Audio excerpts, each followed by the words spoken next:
the biggest news comes out of Seattle. Now, after weeks of negotiations, earlier today, it was announced that the Seahawks will be trading their longtime quarterback Russell Wilson to the Denver Broncos, making it one of the biggest trades in league history. Now, the Broncos, they gave up 5 draft picks and 3 players in the deal.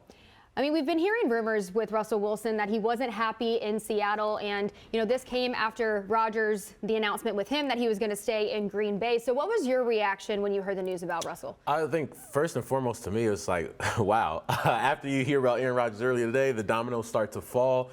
And you knew Russell hadn't been happy for a while. It had been a couple off seasons of, well, I want to be more involved in the offense and the decision making, and I'm not. And the writing had been on the wall for a while, and he found the team that was looking for his services, and they made a move for him. Yeah, I mean, Denver had been one of those destinations that people had talked about potentially for Russell Wilson. They talked about Aaron Rodgers maybe going there, but that was always a place that he could go.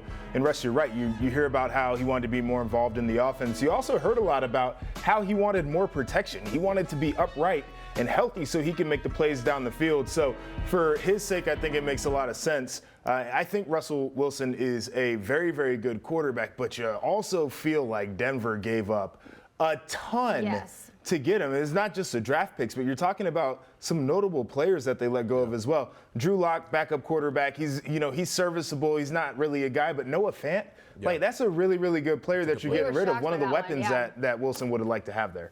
Well, I mean, do you think that they won in this trade? I mean, they did give up a lot, but when you take a look at, each team now, who do you think kind of won? I think time will tell. Maybe 4 or 5 years down the line, we'll see what those first-round picks in Seattle turn into. But you get a guy in Noah Fant that's a really talented player. But then you're going to have Drew Lock, probably a stopgap until you can figure out what your situation is at quarterback. But that's a lot of assets for one guy. Yeah, and you also look at the competition in that AFC West, which we're going to get into a little bit later. But, Russell Wilson's a very good quarterback. He's going up against some really good quarterbacks in that division as well. Well, after the trade, Broncos went from the 11th best odds of winning the Super Bowl to now the 5th. So interesting. Yeah, we'll see.